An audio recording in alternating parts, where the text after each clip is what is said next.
In the bustling, lantern-lit streets of the capital of the Great Liang dynasty, a carriage bearing the crest of the prestigious Shen family sat completely abandoned in a dark alleyway. Inside, the silk cushions were cold, and the heavily embroidered bridal veil of the eldest daughter, Shen Rulan, lay discarded on the floor like a deflated red balloon. The real Shen Rulan, a delicate fainting flower who wept when she saw a stunned aunt, had checked the matchmaker's records one final time that morning, when she read the name of her groom-to-be, Gu Marquisate, the notorious gambler of the Marquise of Chongfeng. Her soul had nearly left her body. Gu Marquisate was a man rumored to have lost 3 ancestral properties in a single night of dice, a man whose reputation was so thoroughly dragged through the mud that even the street dogs barked at him in mockery. Rather than face a lifetime of poverty, tears, and a husband who smelled of stale wine and cheap dice houses, the scholarly young lady took her jewelry box, changed into a commoner's tunic, and fled into the night toward the southern provinces. Meanwhile, 3 blocks away at a late-night street-side medicine stall, another woman was furiously downing a bowl of cheap ginger soup. This was the other Shen Rulan, or rather, her true name was hidden beneath the crashing waves of the Yangtze River. She was the absolute terror of the southern waterways, chief of the Black Raven River Pirates, a dual-blade-wielding menace who could outdrink a crew of 30 hardened sailors and outgamble the slickest carps in the empire. 18 years ago, her soul had transmigrated into this historical world, landing smack in the middle of a collapsing pirate fortress. She had built the Black Raven crew from scratch, turning a bunch of ragtag, starving orphans and toothless retired sailors into a formidable force. The problem: hard winters and sudden imperial naval blockades had left her riverside fortress completely broke. She had hundreds of mouths to feed back at her hidden naval base, and the old sailors were currently surviving on boiled seaweed and optimism. "Chief!" a hushed voice hissed from the shadows of the medicine stall. It was Hu Jiang, her loyal, towering second-in-command, currently disguised as an incredibly conspicuous vegetable vendor. "We tracked the Shen family carriage. The pampered little rich girl really ran away. She left the whole dowry behind in her panic." Rulan set her soup bowl down with a heavy clack, wiping her mouth with the back of her sleeve, in a manner that would have given a high society etiquette teacher a fatal stroke. "She ran? Excellent. That means she doesn't want the Marquis's money. But my boys back at the river sure do." "But Chief," Hu Jiang whispered, scratching his bearded chin, "the rumors say the Gu Marquisate is a sinking ship. The young heir, Gu Marquisate, is a total degenerate playboy. He'll gamble the shoes off your feet." Rulan's eyes flashed with a dangerous predatory glint. "Let him try. A playboy gambler against the pirate queen of the southern rivers? It's like a puppy trying to bite a shark." "Hu Jiang, go fetch the bridal veil. Tonight I'm marrying into high society. We're going to rob that Marquisate completely blind, fill our ships with their silver, and feed our hidden cove for the next 10 years. With a swift, fluid motion, the pirate chief tied her hair back, threw on the heavy crimson wedding robes, and prepared to play the part of a fragile, submissive, scholarly bride. The capital had absolutely no idea what was about to hit it. Hey, story lovers, if you want to see how a fierce river pirate handles a house full of arrogant nobles, greedy in-laws, and a playboy husband, make sure to smash that subscribe button right now. Welcome to Lotus Tale Studios, your home for the most hilarious, chaotic, and satisfying historical audio dramas. Don't forget to hit the notification bell so you never miss a single face-slapping story. Let's dive straight in. The wedding ceremony at the Gu Marquisate was conducted with all the pomp and circumstance befitting a noble house that was desperately trying to hide the fact that its columns were rotting from termites. The guests whispered behind their silk fans, watching the bride walk with small, trembling, perfectly measured steps. Underneath the heavy red silk veil, however, Rulan was actually rolling her eyes so hard she was giving herself a headache. "Walk slower," the matchmaker said. "Act like your bones are made of glass," she said, Rulan thought to herself, her fingers itching to reach for the twin daggers she had expertly concealed within the layers of her bridal sash. "If I have to drag these heavy skirts for another 5 minutes, I'm going to throw the groom over my shoulder and sprint to the buffet." The groom, Gu Marquisate, stood at the altar looking the epitome of a lazy, aristocratic slacker. His silk robes were slightly asymmetrical, his hair was styled with a practiced negligence, and he held a jade wine cup as if it were permanently glued to his palm. He looked at his incoming bride with a mixture of boredom and mild amusement. The auspicious hours passed. "Bride and groom, enter the bridal chamber," the announcer bellowed. As soon as the heavy wooden doors of the bedchamber clicked shut, the oppressive silence of the room was broken only by the flickering of the twin dragon and phoenix candles. Rulon sat stiffly on the edge of the mattress, waiting for the traditional veil-lifting ceremony. Hijacking approached, the scent of expensive wine drifting before him. He used a carved wooden rod to lift the red silk veil, expecting to find a weeping, terrified scholarly lady who would immediately start reciting the 3 obediences and 4 virtues. Instead, he was met with a pair of piercing, utterly fearless dark eyes. Rulon smiled a sweet, perfectly practiced, venomous smile. Hijacking blinked, slightly caught off guard by the sheer intensity of her gaze, but quickly recovered his arrogant smirk. He tossed the wooden rod onto the table, walked over to the mahogany armchair, and slouched into it with his legs draped completely over the armrest. "Well, well, my new bride," Hijacking drawled, twirling a heavy silver ring on his thumb. "Since you've married into my house, we need to establish some ground rules. I don't care how many classic books your scholarly ancestors wrote. In this room, my word is the law of the land." Rulon kept her hands neatly folded in her lap, her voice dripping with artificial sweetness. "Oh, please enlighten this humble wife, husband." "First," Hijacking said, ticking off a finger, "all matters of finance, freedom, and household decisions belong to me. You have no say. Second, if I choose to stay out all night at the gambling dens or the pleasure quarters, you are not to ask questions. You are not to send servants to look for me, and you are absolutely not to lock the front gates. Third, you will prepare my tea every morning at the crack of dawn, and it must be exactly 3 degrees below boiling. Do you understand the 3 rules of the Gu clan?" Rulon tilted her head, her smile widening just a fraction. "And what if this humble wife finds those rules incredibly stupid?" Hijacking scoffed, sitting up slightly. "Stupid? It's called the natural order of marriage, Lady Shen. You're a delicate woman from a house of bookworms. What are you going to do about it? Hit me?" Before the word "me" could fully leave Hijackin's lips, the air in the room shifted. Rulon didn't just stand up, she exploded off the bed. In a blur of motion that defied the heavy weight of her bridal silk, she closed the distance between them. Hijackin's eyes widened as a hand, as strong as an iron vice, grabbed the collar of his inner robes and hoisted him clean out of the armchair. With a resounding crash, Rulon slammed him against the solid oak bedpost. Before he could even draw breath to yell for the guards, a sharp, cold gleam of steel flashed in his peripheral vision. A sleek, wicked pirate dagger was pinned deeply into the wood of the bedpost, exactly 2 millimeters away from his left earlobe. "Holy Mother of Ancestors!"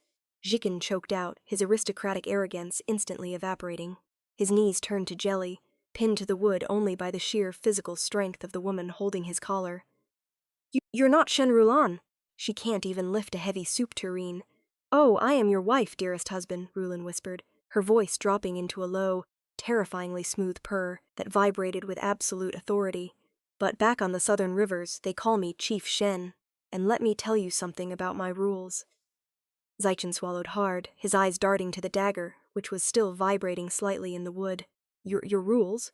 "Rule number 1, Rulon said, tapping the tip of his nose with her free index finger. "From this moment on, I run the finances of this courtyard. If I catch you spending a single copper coin on other women or cheap dice games without my written permission, I will use your fingers as fishing bait." Hijacking nodded frantically. "Fishing bait. Understood." "Rule number 2, Rulon continued, leaning in so close he could smell the faint scent of river mint and gunpowder on her. "You will not stay out past the 3rd watch. If you are not back in this room by midnight, the front gates won't be locked, but your legs certainly will be broken." "Broken legs." Loud and clear, Hijacking squeaked, his heart hammering against his ribs like a trapped bird. "And rule number 3, Rulon smiled beautifully, pulling the dagger out of the wood with a sharp shuck sound and casually flipping it in her palm. "If anyone asks why the young master of the house has a massive sus bruise on his back tomorrow, what will you tell them?" I tripped over the ceremonial wedding rug," Hijacking offered weakly. "Good boy!" Rulon patted his cheek roughly, completely releasing his collar. Hijacking slid down the bedpost, landing in an ungraceful heap on the floor, staring up at his new wife in sheer, unadulterated terror. Rulon casually walked back to the bed, kicked off her embroidered silk shoes, and stretched out across the mattress, taking up 3/4 of the space. "The floor is yours tonight, husband. Don't let the draft freeze your back. We have a long day of playing nice for the family tomorrow." Hijacking sat on the cold floor, clutching his chest, staring at the terrifying female bandit who had just hijacked his life. For the first time in his 24 years of being the capital's most Feared playboy, he realized he was utterly, completely doomed. The next morning, the grand hall of the Gu Marquisate smelled faintly of sandalwood incense and impending doom. Rulon sat perfectly straight, her hands tucked neatly inside her wide sleeves, looking like a flawless porcelain statue of a refined, scholarly lady. Standing right behind her was Hijacking, her towering pirate lieutenant, who was wearing a servant's tunic 3 sizes too small. He was trying very hard to blend in, which was difficult, considering he looked like he could snap a marble pillar over his knee. Sitting across from them was Aunt Chi, the Marquis's widowed cousin, who had wormed her way into managing the estate's internal affairs. She was sipping her tea with a sour expression, flanked by her daughter, Meng Yue, who was applying white powder to her face as if trying to scare away ghosts. A proper lady, from a family of traditional medicine scholars, should know the importance of a well-regulated household, Aunt Chi drawled, setting her cup down with a sharp clack. But look at you, the sun is already high, and yet your husband is nowhere to be found. Is this the standard of discipline you bring from the Shen family? Rulon blinked rapidly, forcing her lower lip to tremble in a display of pathetic fragility. Aunt Chi, please forgive this useless wife. Master Jiken left before dawn. He said he had a very important investment meeting regarding the family fortunes. Investment meeting? Ha! Meng Yue snorted, dabbing her lips with a silk handkerchief. More like the dice tables. Everyone in the capital knows Gu Chen is a hopeless degenerate. And mother, didn't you give her the keys to the Eastern Harbor warehouse this morning? I bet my cousin has already found out about it. Rulon's eyes narrowed slightly under her long lashes. The Eastern Harbor warehouse. Just then, a frantic young servant stumbled into the courtyard, sweating through his uniform. Madam, young mistress, it's terrible. The young master, he stole the inventory seals for the harbor warehouse. He's currently at the Golden Lotus gambling den, and he's already wagered half the imported spice cargo on a single game of sick bow. Aunt Chi smiled behind her fan, though she put on a show of gasping in horror. Oh, heavens, all that precious spice. If that cargo is lost, our estate will be ruined. Shen Rulon, you are his wife. This is your warehouse to manage. What are you going to do? Rulon stood up so fast her chair screeched against the floor. She wrung her hands together, letting out a soft, dramatic wail. Oh no! Not the spices. My heart, it feels so weak. Hujang, fetch my medical smelling salts. We must go to this terrible gambling den at once and beg my husband to stop. Yes, miss, Hujang rumbled, coughing to hide his laughter. I will bring the large, heavy-smelling salts. The Golden Lotus gambling den was a raucous, smoke-filled cavern of sin located in the capital's pier district.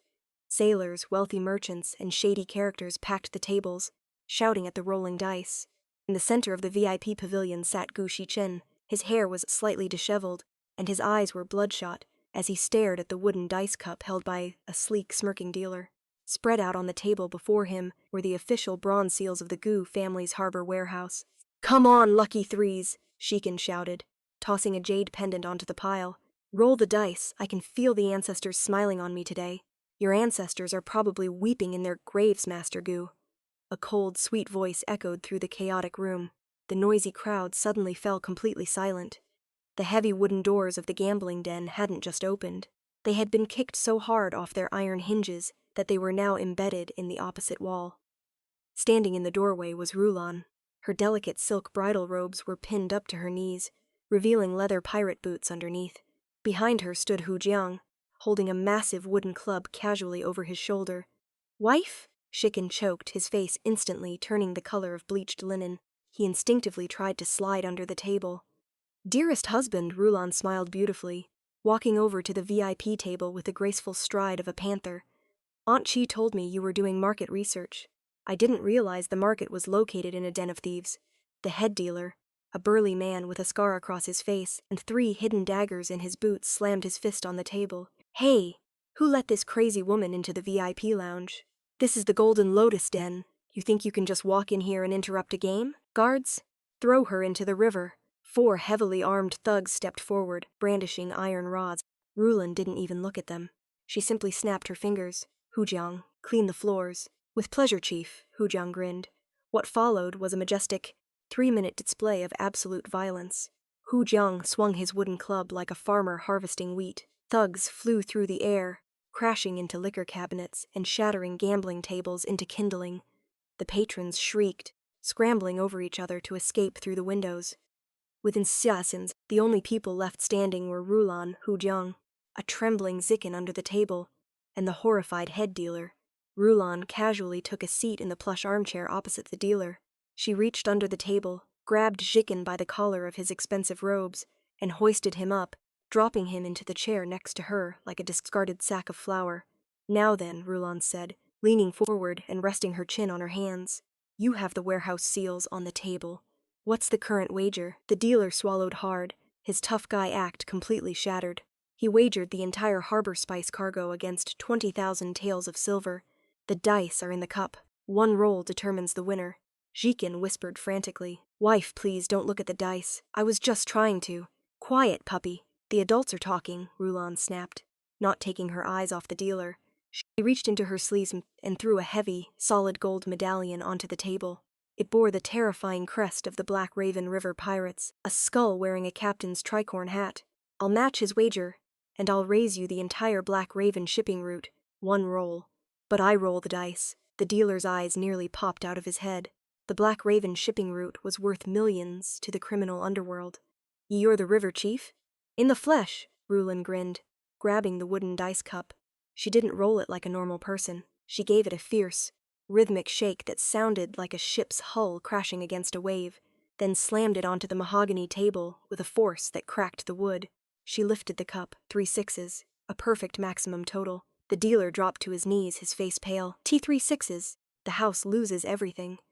Rulan swept the warehouse seals, the 20,000 taels of silver certificates, and her gold medallion back into her sleeves. She then stood up, grabbed Zikin by his earlobe, and began dragging him out of the ruined establishment.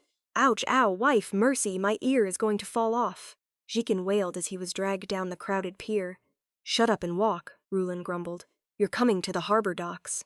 Since you love the warehouse so much, you're going to manually unload every single sack of cumin and pepper yourself." By evening, the eastern harbor docks were quiet. Gu Shen, the proud heir of the Marquise, was sitting on a wooden crate, covered in sweat, dirt, and spice powder. His hands were blistered and his expensive silk robes were ruined, but as he looked at the row of dockworkers who were currently cheering and sharing rice wine, thanks to the silver Rulan had recovered, a strange expression crossed his face. For the first time in his life, people weren't looking at him with disgust. They were thanking him for saving their wages. Rulan walked over, tossing a damp cloth at his face. "Wipe yourself. You look like a drowned rat." Zikin caught the cloth, but he didn't snap back with his usual sarcastic arrogance. He looked down at his blistered hands, then up at the fierce woman standing before him. "Why did you do it?" Zikin asked softly, his voice dropping its lazy facade. "You could have just taken the silver and left me to be beaten by the den's thugs. Why save the warehouse?" Rulan smiled, leaning against a wooden pillar. "Because I don't like thieves stealing from my future treasury. And because I realized something today, Master Gu. You're a terrible gambler. Your technique is awful. Your eyes twitch when you bluff, and you deliberately chose the lowest probability bets." Zikin went stiff. "You didn't want to win," Rulan said, her sharp eyes piercing right through him. "You wanted to lose that cargo. You wanted Aunt Chi to look like a fool for giving you the seals, didn't you? Every time you go out and play the useless playboy, you're doing it to draw the fire away from your mother, Madame Song." Zikin let out a long, ragged sigh, his shoulders slumping as the mask he had worn for 10 years completely crumbled. "My grandmother, the Dowager Matriarch. She hates my mother for her merchant background. Every time I show any talent, grandmother finds a reason to punish my mother for corrupting the noble bloodline. If I am a useless, gambling piece of trash, they leave my mother in peace." Rulan stared at him for a moment, then let out a loud, booming laugh that echoed across the water. "What's so funny?" Zikin frowned, his feelings slightly hurt. "You nobles are so complicated." Rulan chuckled, slapping his shoulder hard enough to make him wheeze. "Playing the fool just to survive? That's exhausting. Back on the river, if someone threatens your mother, you don't play stupid. You break their boat in half." She leaned down, looking him dead in the eye. "Listen to me, Gu Shen. From now on, you don't need to play the degenerate anymore. You want to protect your mother and sister? Then stop losing at dice and start winning at life. The Imperial Naval Academy exams are next month. With your brains and my motivational methods, you're going to pass with top honors." Zikin stared at her, a spark of genuine hope lighting up his eyes for the very first time. "The Naval Academy? But grandmother will. If your grandmother tries anything, I'll personally look after her." Rulon grinned, flipping her dagger. Now, get up. Husband. Tomorrow, we teach your mother and sister how to stop being the family doormats. The morning suns cast a bright glow over the capital's central fabric district, a bustling avenue lined with grand emporiums draped in silks of every imaginable hue. Despite the pleasant weather, the atmosphere inside the Jade Peacock Silk Pavilion was freezing. Madame Song, the matriarch of the Gu Marquisate, stood near a rack of modest embroidered linens, her hands trembling slightly as she clutched her coin purse. Though she was the daughter of an ocean-faring shipping tycoon, whose wealth had single-handedly rescued the Gu family from bankruptcy 20 years ago, she looked smaller than a servant. Standing opposite her was Aunt Chi, flanked by her daughter Meng Yue, and 3 of the most notorious gossips among the capital's high society wives. "Oh, Sister Song," Aunt Chi sighed, her voice dripping with artificial pity as she touched a bolt of shimmering, crimson cloud silk. "It really is a shame about your background. I suppose when one is raised on smelly merchant docks, one simply lacks the refined eye to appreciate true luxury. Look at this fabric. Only a true noblewoman of heritage could ever hope to pull off this color." Meng Yue snickered, brushing a speck of dust off her own lavishly embroidered sleeves. "Mother, don't tease Aunt Song. She needs to save every copper coin now that my cousin Shiken is gambling away the estate's warehouses. It's only natural she dresses like a common kitchen maid." The surrounding high society wives broke into a chorus of cruel, refined giggles. Madame Song bit her lower lip, looking down at the floor, completely defenseless. Just then, a voice as loud and crisp as a crack of thunder shattered the pavilion's aristocratic harmony. "My goodness! Is there a flock of wild geese trapped in here?" "The squawking is absolutely deafening," the gossips gasped, turning instantly toward the entrance. Rulon strode into the pavilion, her steps wide and authoritative. She wore a stunning emerald silk robe pinned sharply at her waist with a leather belt, and her long hair was tied up in a high, fierce ponytail. Flanking her was Gu Miling, Shiken's timid younger sister, who was being dragged along by her elbow, looking like she wanted to evaporate into the floorboards. "Shen Rulon," Aunt Chi hissed, her face darkening. "How dare you speak so disrespectfully to your elders? We are discussing high society etiquette. Something your bookworm family clearly forgot to teach you." Rulon didn't even look at Aunt Chi. Instead, she marched straight up to Madame Song, grabbed her mother-in-law's hands, and let out a dramatic, booming sigh. "Mother, I have been looking all over the city for you," Rulon wailed, her voice easily carrying across the entire 2-story pavilion. "Why are you standing here wasting your time with these budget-brand noble women? Look at them. The makeup on their faces is so thick that if they smiled, the powder would cause a localized dust storm." You violent country brat!" one of the high society wives shrieked, her face turning an angry shade of purple. Rulon finally turned, her sharp dark eyes flashing like cold steel as she locked her gaze onto the crimson bolt of cloud silk Aunt Chi was holding. "Aunt Chi, you just said that only a true noblewoman of heritage could pull off that fabric, correct?" "Indeed," Aunt Chi sniffed, crossing her arms arrogantly. "It costs 500 taels of silver per meter. A merchant's daughter could never afford it." Rulon smiled venomously, turning to the terrified shopkeeper who was hiding behind the counter. "Shopkeeper, bring me the official imperial trade ledger for this month's silk imports, right now." The shopkeeper, recognizing the sheer aura of someone who regularly ordered men to be thrown overboard, scrambled to fetch a heavy leather-bound book.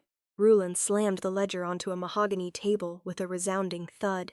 She flipped through the pages with lightning speed, her finger stopping on a stamped crimson seal.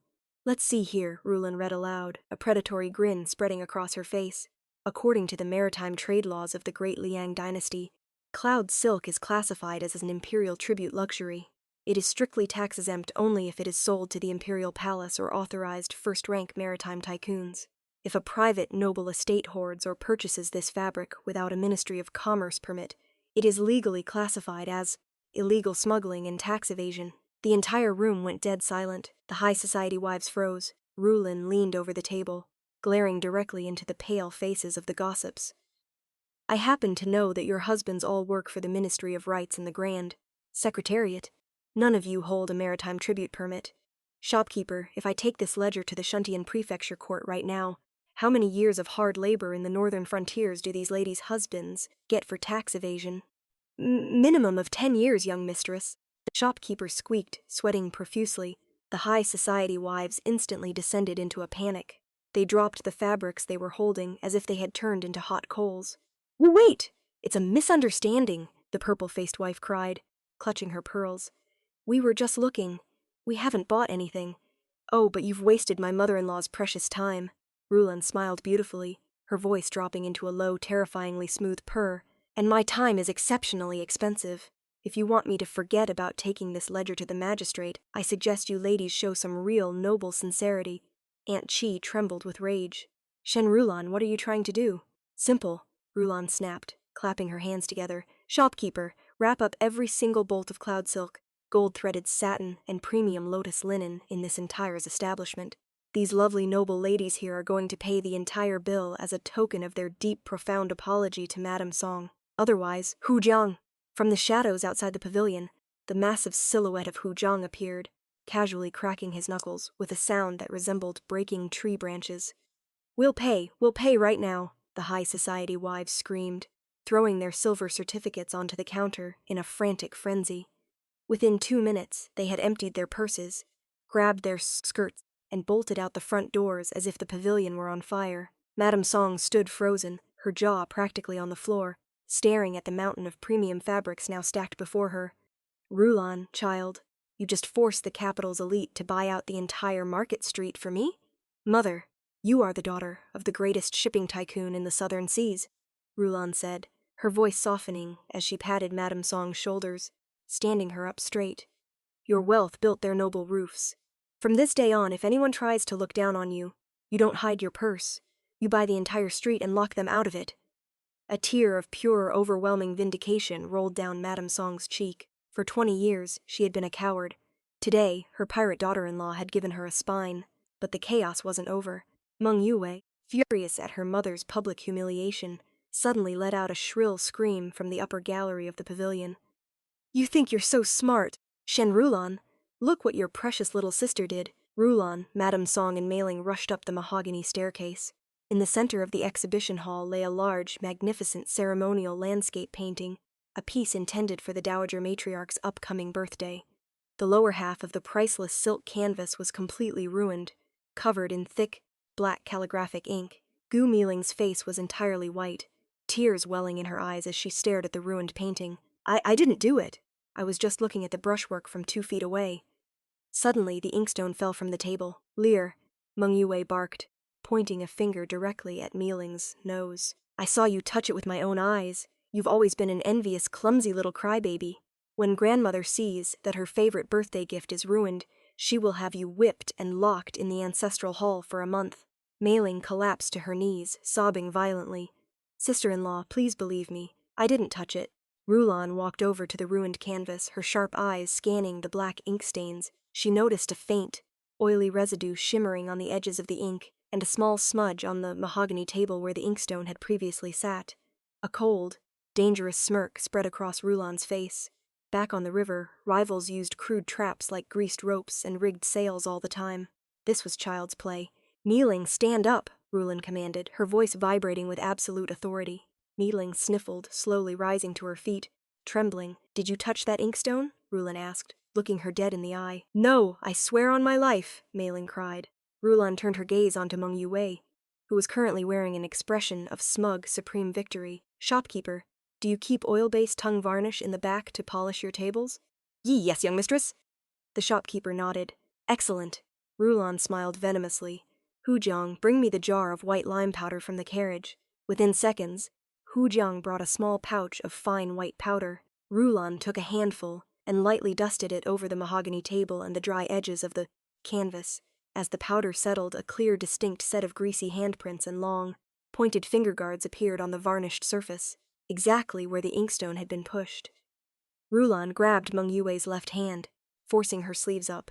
The underside of Yue's long, silver finger guards was coated in a thick, dark layer of black ink and oily tongue varnish. Well, Rulan purred, her grip on Yue's wrist tightening like an iron shackle. It seems the clumsy thief isn't Mei Ling at all. It's a snake who forgot to wash her hands after greasing the table. Meng Yue's face instantly drained of all color. Let go of me. This proves nothing. Grandmother will still believe me over this crybaby. Rulan ignored Yue's shrieks. She turned to the trembling Mei Ling, reached into her belt, and pulled out a heavy, leather horse-riding crop she had taken from the Gu stables. She shoved the leather handle firmly into Mei Ling's hand. Sister-in-law. Mei Ling blinked through her tears. Listen to me, Gu Mei Ling, Rulin said, her voice dropping into a low, fierce tone that resonated deep within the young girl's soul. This snake has been framing you since you were a toddler. She gets the good reputation, while you get the tears. Today, the evidence is right in front of your face. Are you going to keep crying like a victim? Or are you going to use your own hands to claim justice? Mei Ling looked at the riding crop, then looked at Meng Yuwei's malicious, trembling face. Something inside the timid, noble daughter finally snapped. The years of humiliation, the cold nights in the ancestral hall, and the constant fear dissolved into a wave of pure, hot adrenaline. Mei Ling, you wouldn't dare, Yuwei gasped, taking a step back. Whack!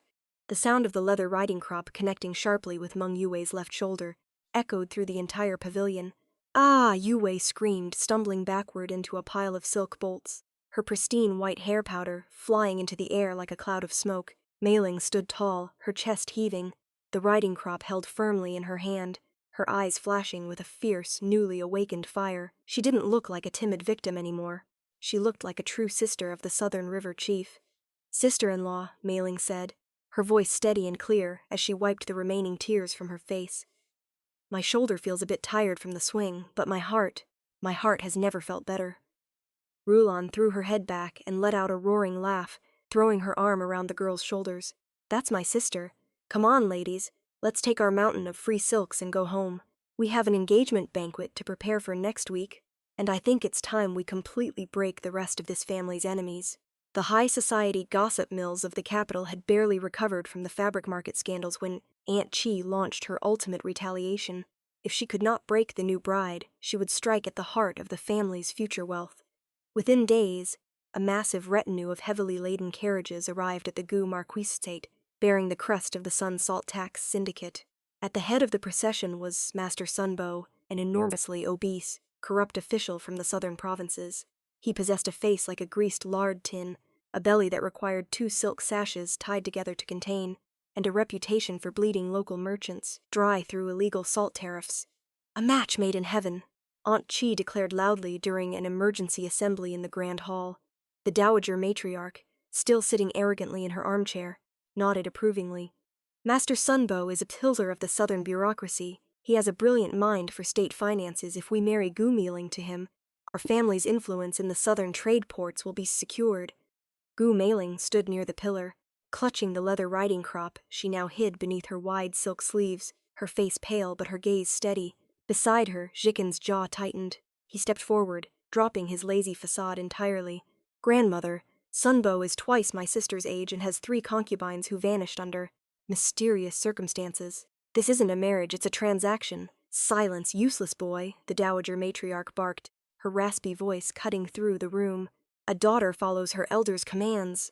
Master Sun has offered a breathtaking bridal price, 100,000 taels of silver in cold cash, plus the deeds to 3 southern tax offices. The contract is already drafted. Aunt Chi secretly smirked, leaning toward Sunbo, who was eyeing Mei Ling with a repulsive predatory grin. Once the marriage is locked, Aunt Chi thought, I will pocket half of Mei Ling's massive premarital dowry, and the Gu family will be entirely under my thumb. From the back of the hall, Rulin casually leaned against the doorway, flipping a silver coin in her palm. A bride price of 100,000 taels? My, Aunt Chi? You certainly sell your family members at a premium rate. But a contract requires both parties to prove their liquidity. Is Master Sun's silver actually sitting in the capital's banks? Or is it just a promissory note? Sunbum puffed out his massive chest, his rings clicking against each other. I am borrowing the final 40,000 taels from the Great Horizon Wealth House this very afternoon, the capital's finest bank. By the time the engagement banquet concludes tonight at the riverfront pavilion, the silver will be delivered in iron chests. Rulin's lips twitched into a dangerous, beautiful smile. The Great Horizon Wealth House was a front bank entirely owned and operated by the Black Raven River pirates to launder their maritime spoils. Hu Jiang, Rulin whispered over her shoulder as the assembly dismissed. Yes, Chief, the giant rumbled, blending perfectly into the shadow of the door. Tell the manager at Great Horizon to grant Master Sun his 40,000 tael loan immediately, but jack the interest rate up to 10% per day, compounded hourly, and tell him we require his official salt tax collection seals as physical collateral. If he wants to play with fire, We fleece him down to his underwear. Consider it done, Chief. Hu Jiang grinned, vanishing into the courtyard. That evening, the riverfront pavilion was ablaze with hundreds of floating lanterns, reflecting beautifully off the dark, churning waters of the Yangtze River. The capital's highest-ranking ministers, naval commanders, and noble families sat at banquet tables, drinking premium osmanthus wine and celebrating the impending alliance. In the private dressing chambers behind the pavilion, Meng Yue stood over a small ornate bronze censer. She reached into her sleeve and pulled out a small velvet pouch containing a rare, highly illegal herb known as dragonfly powder, a potent, fast-acting aphrodisiac that induced wild hallucinations and a complete loss of physical inhibition. Once Shen Rulan breathes this in, Yue whispered viciously, stirring the glowing embers inside the censer, she will lose her mind right in front of the imperial ministers. She'll tear her clothes off and disgrace the Marquisate forever. Jikin will be forced to divorce her, and Mother will take everything. Just as Yue closed the censer, a shadow fell across the threshold. Rulan walked into the room, holding 2 cups of hot tea. Cousin Yue, you're hiding back here all by yourself? The banquet is about to reach its peak. Come, let us drink a toast to your mother's brilliant matchmaking skills. Yue quickly hid the pouch, putting on a sweet, shaking smile. Oh, Sister Rulan, how kind of you, please, sit near the censer. The scent of the lavender incense is highly refreshing for the nerves. Is it? Rulan smiled warmly, taking a seat directly across from the smoking bronze vessel. She handed one of the jade cups to Yue. As Yue reached for the cup, Rulan deliberately let her own sleeve catch on a decorative porcelain vase on the side table. The vase wobbled precariously. Yue instinctively flinched, looking away for a single fraction of a second. In that microscopic window of time, Rulan's hands moved with the blinding, fluid speed of a river pirate. She swapped the 2 jade teacups, flipped the exhaust vents of the bronze censer toward Yue's side of the table, and sat back, looking completely innocent. Ah, the vase is safe! Rulan sighed with relief. Drink up, cousin, don't let the tea get cold. Yue, confident her trap was unfolding perfectly, drained her cup and took a deep, satisfied breath of the dense, fragrant smoke billowing from the censer. Within 30 seconds, Yue's eyes began to glaze over, a bright, unnatural crimson flush spread across her cheeks, and she began to giggle uncontrollably, tearing at the high silk collar of her formal robes. It's so hot in here, Yue gasped, her gaze wandering aimlessly. The river is singing to me, Sister Rulan. I need to find Master Sun, we need to dance on the pier. Then go to him, dearest cousin, Rulan whispered, her eyes flashing with absolute malice as she opened the back door of the dressing chamber leading directly to the riverfront VIP lounge. The show is about to begin. Out in the main pavilion, Master Sunbo was downing his 4th flask of wine, boasting loudly to the Grand Secretariat about his vast southern properties. Suddenly, the side doors burst open. Meng Yue stumbled out onto the moonlit wooden pier. Her hair was completely undone. Her formal noble sashes were wrapped around her waist like seaweed, and she was singing a raucous, vulgar sailor's shanty she had overheard at the docks. Master Sun, my big fat salt tax king! Yue shrieked, leaping forward with a wild, glazed expression. She threw her arms around Sunbo's massive neck, pulling him off his chair. The entire banquet hall gasped in absolute horror. The dowager matriarch dropped her cane, her jaw shaking. Yue, what is the meaning of this madness? But Sunbo, who had also been served a special flask of wine by a disguised Hujang earlier, felt the drug explode in his own veins. He let out a loud roar, grabbed Yue by her waist, and the 2 of them began dancing wildly on the edge of the pier, kicking over tables, shattering expensive porcelain plates, and stripping off their outer noble robes as if they were on fire. They're possessed. The villains are possessed. Aunt Chi screamed, trying to rush forward to separate them, but Rulan stepped into her path, holding a thick ledger high in the air.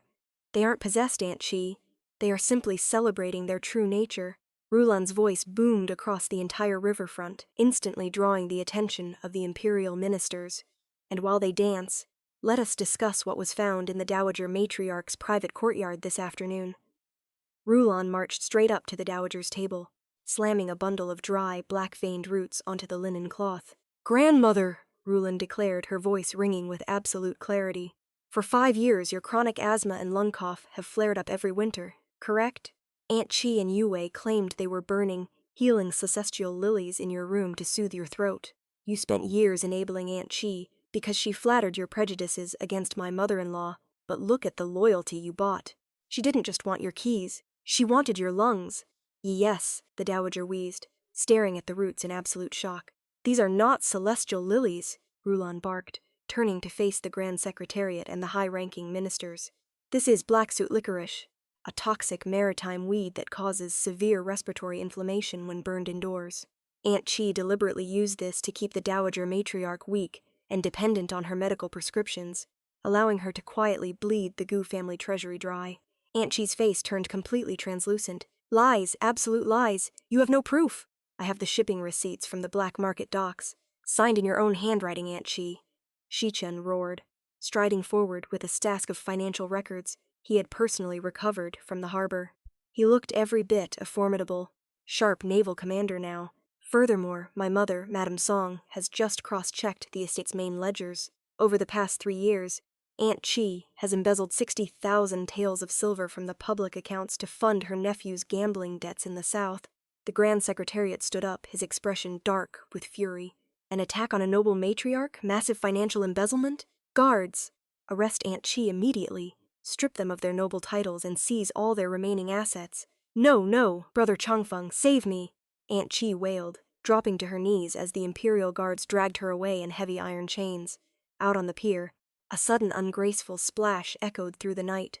Meng Yue and Master Sun Bo, completely lost in their drug-induced frenzy, had danced right off the edge of the wooden dock, crashing headfirst into the freezing, muddy waters of the Yangtze River.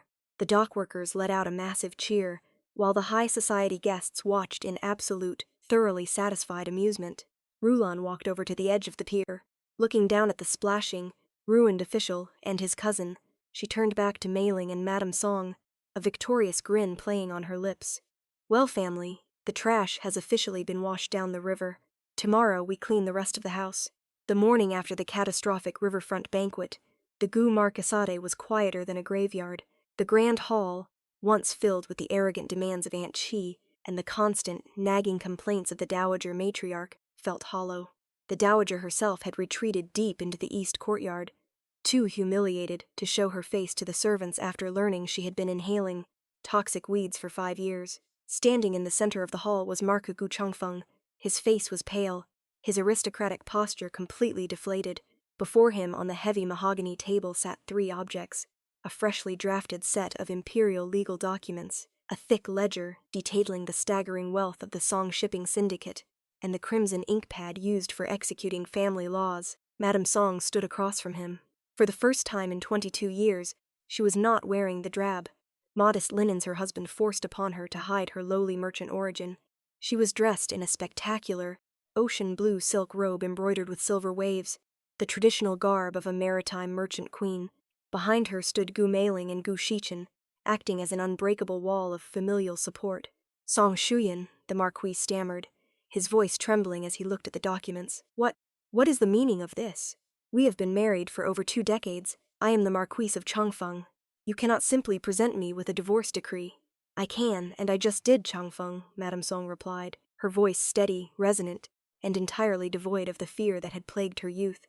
20 years ago, my father's merchant fleets paid off your ancestral debts. Your title, your roof, and the clothes on your back were bought with my stinking merchant money.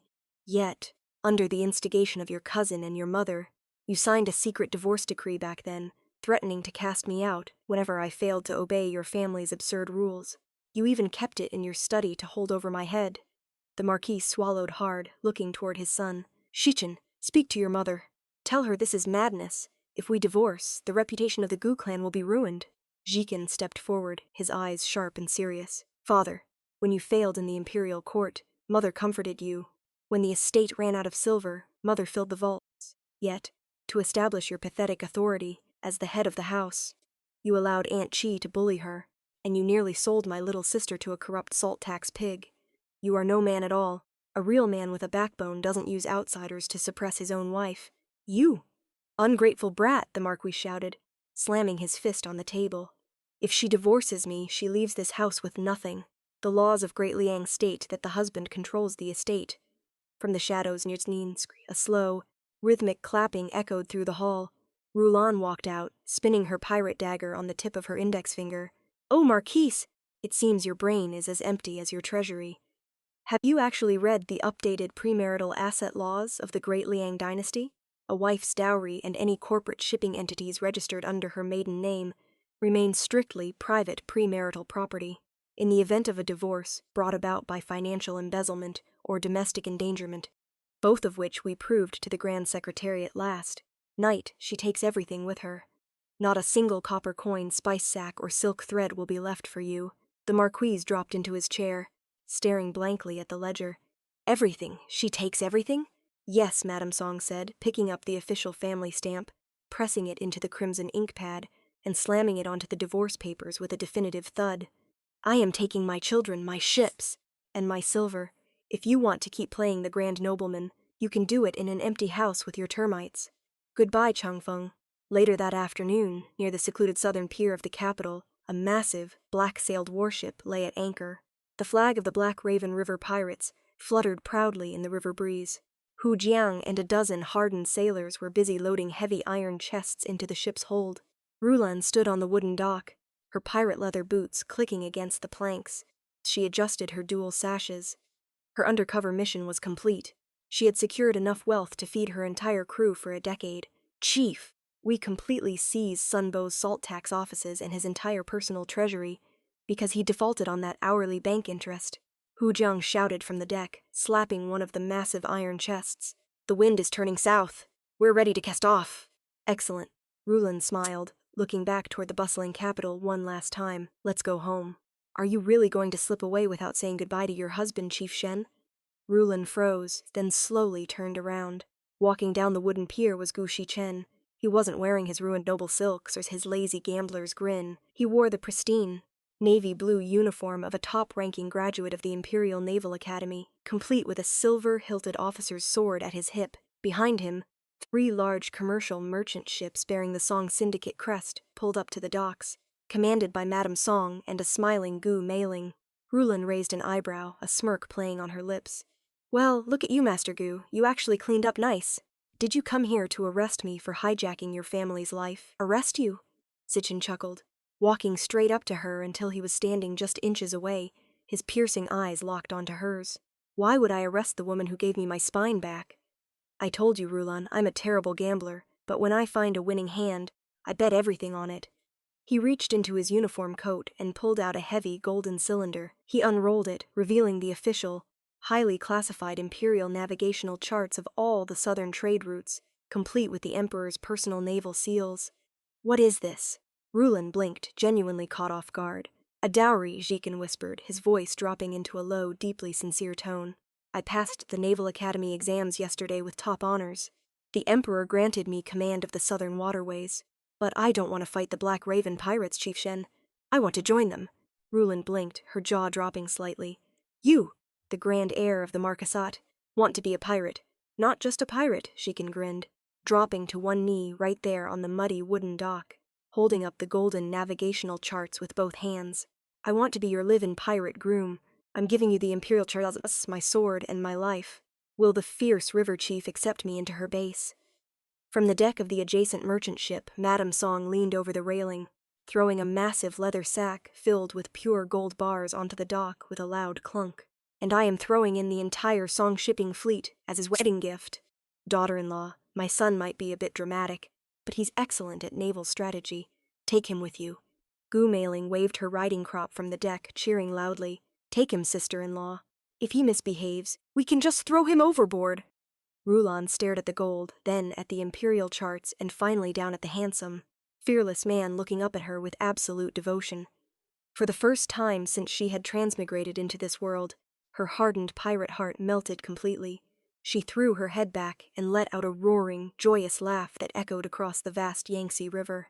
She reached down, grabbed Seekin by his uniform collar, and hoisted him to his feet, pulling him into a fierce, breathless kiss right in front of the entire cheering pirate crew. You really are a madman, Gu Chen. Rulan laughed against his lips, flipping her dagger one final time before shearing the mooring ropes of the ship. But you're my madman now. Hu Jiang, welcome our new live-in groom. Set the sails for the Longhu Hidden Cove.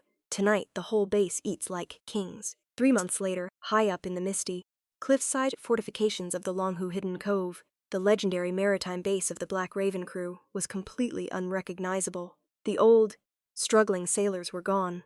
In their place were healthy, muscular crewmen wearing clean uniforms, feasting on roasted sheep, fresh river fish, and premium wine.